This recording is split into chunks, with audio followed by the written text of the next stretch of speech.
I am become just a huge fan of Dexter to the level that I went and binge watched 7 seasons last year and then watched all the other brands. And now we're anticipating the new season of Dexter Resurrection. But my guest today is David Magidoff, and he's reprising his role as Teddy Reed from Dexter New Blood.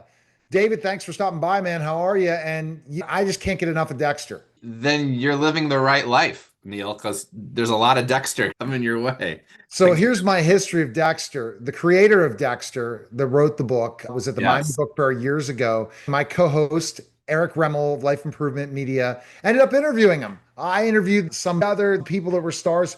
No one would have known at that time because I've been doing this for about 15 years and Wow. 15,000 interviews of how big Dexter would be. So when you auditioned for the role at first, were you a Dexter fan? It sounds like all the credit goes to you for Putting it on my network. You're this. right. So then, Yeah. So why are yeah, you not getting residuals? That's the real yeah, question. I'm waiting for that. You can Yeah. be my agent. God damn it. I'll send you a couple of bucks. Thank you.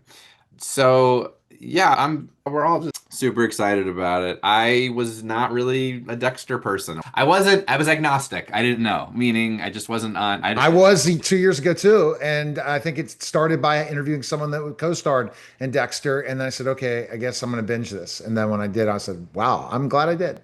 Yeah, no, it's a pretty great show. He's just Batman. He just does all the things that we think about, but he does it. I don't necessarily know we all think about killing the people who deserve to be killed, but we all want people to get their comeuppance. He just kills them. So that's the fun part because it's this sort of fantasy world of that.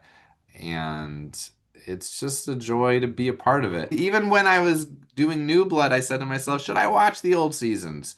No, because why do I need to? I don't need to know who he is. I don't need to. I have slowly now started to watch because how can you not?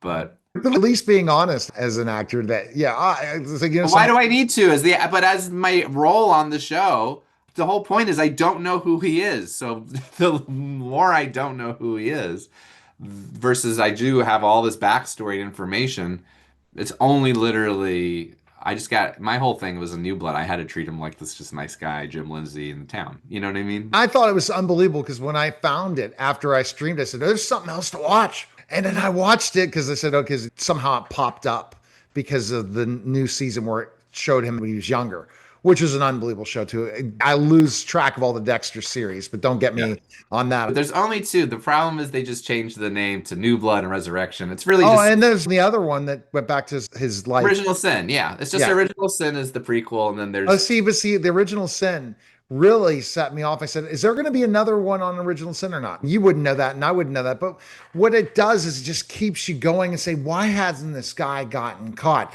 Because he is, in so many ways, Dexter, luckier than anyone to the level of every time he survives. Well, Why? because otherwise the show's over. We need him to survive. Michael did an interview the other day where he said, "People love watching me get out of jams." He's really good at getting out of jams, and I thought that was really funny. I think he was on Colbert and said that. He's the nicest guy, by the way, Michael C. Hall. Really? Oh yeah, like I did it. I do an improv show in LA called Making Love with David Magidoff. That's me, where I interview celebrities about love stories and we turn them into musicals.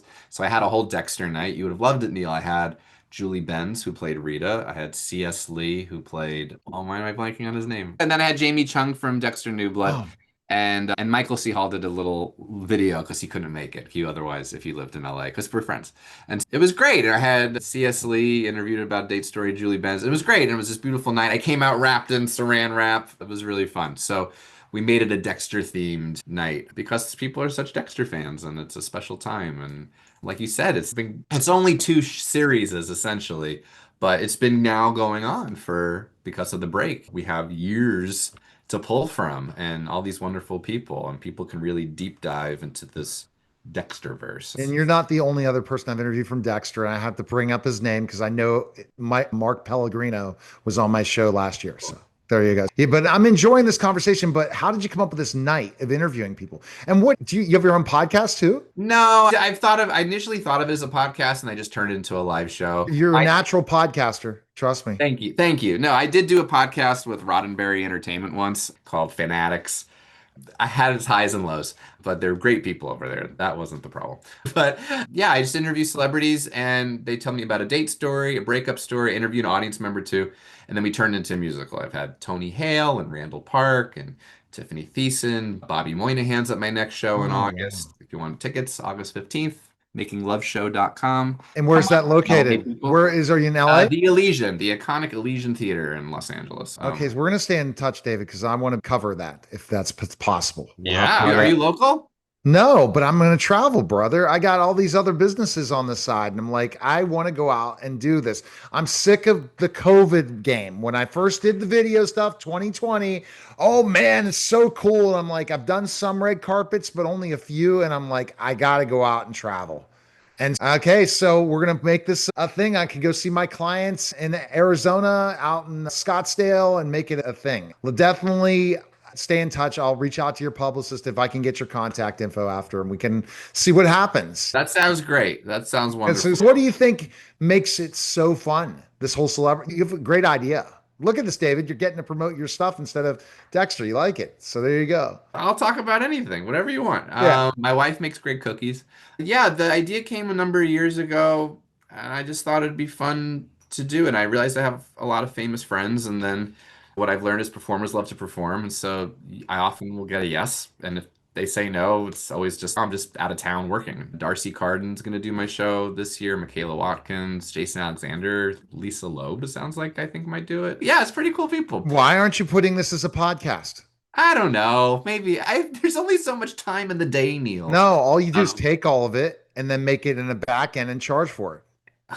you know what? I might, Neil. I might. Sorry, me, Mr. Marketer. There you go. No, I Guys, appreciate. I see this as gold. I want to go. It's seriously on my calendar, and I appreciate you're not. Hopefully, could say, "Oh, who cares about this guy?" After, but I'm the number 11 celebrity podcaster in the world according to FeedSpot. I was number two at one point in time. So We're gonna get I, you. Forget 2 or 11. You gotta yeah, get I should number be number one. This one. this interview alone is It's gonna gonna make it because skyrocket. you're so good. There you go. Thank you, There you go. Neil. Let's go to your character now. Because Sure. now and how you're reprising that role in this new season. So first tell people that have seen Dexter but forget who you are because you look a little different.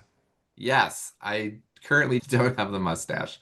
It's a clip-on. I no, it's not. What is a clip-on mustache even? That's a scary sounding thought.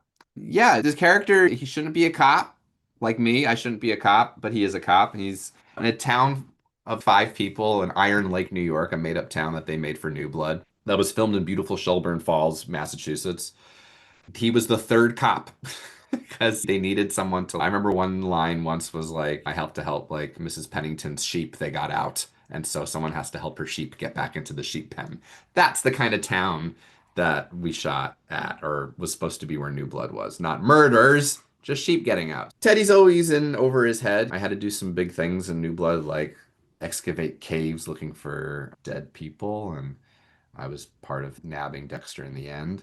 And we'll see what happens in Resurrection. But yeah, Teddy's taken for a little turn. I think Teddy always wanted to do big things police wise. And with Dexter in his life, he is forced to. So, Now, after you shot that, did you ever think you're coming back? no, not at all. Because number one, he died. Like, we all thought it was done.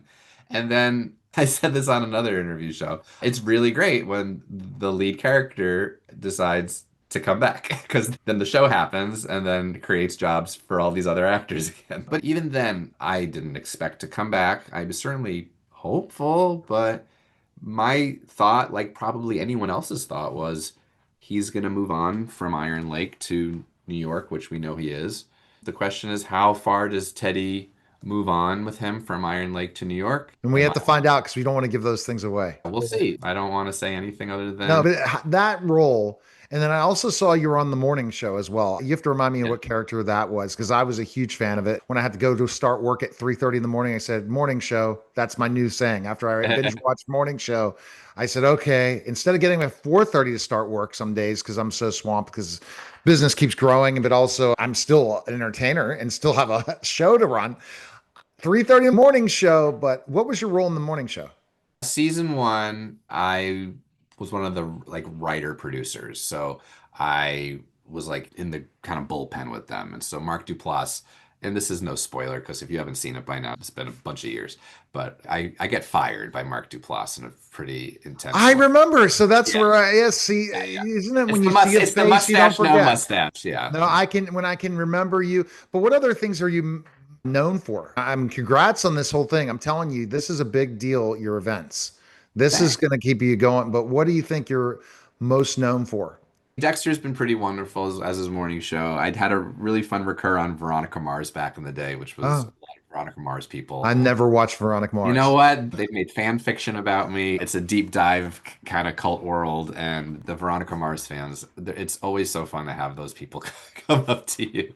I got to work with Paul Rudd for an episode and hang out with him all day. Like some really special memories. Done NCIS, NCISLA. I just did an episode of The Cleaning Lady, which was great in Albuquerque a couple months ago, and worked with Uddy, who's the cleaning lady, and she directed the episode. Oh, Just you're a definitely a working actor, and that's great to yeah. be working. And what Thanks. do you have other projects coming up you can't say about, right? Yeah, I've got a movie that I just finished with. I can say it's with Cassidy Freeman, who's from Righteous Gemstones, and oh Lord Almighty, why am I blanking on his name? This is the toddler brain, my friend. The toddler brain No, decided. it's because you interview too many people. Yes, That's my that's it. problem. That's how I That's it. forget my names. Okay, too many Patrick people. Fabian. Patrick Fabian. My gosh, from A Better Call Saul. So It sounds like you know so many freaking people, David. I do, Neil. I do. Because Owen Yeoman and the Mentalist, who hooked me up with a deal, and we're hopefully going to do a celebrity podcast, and that's a shout out to Owen.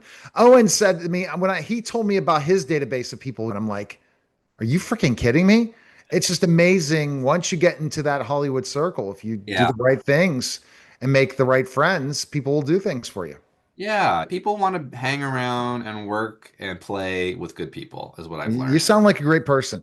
People Well, definitely check out Dexter Resurrection again, July 11th. And your event, David, where can people check you out? you can go to at David Magidoff on Instagram or at Making Love Show or makingloveshow.com. And next show is, like I said, August 15th. We got Bobby Moynihan as special guest and the Oscar nominated composer Ryan Lott of Everything Everywhere All at Once doing the music for it. So a real special night. All right. Appreciate it, David. Thanks again. Thanks, Neil. All right. You're listening and watching The Neil Haley Show. And we'll be back in just a moment.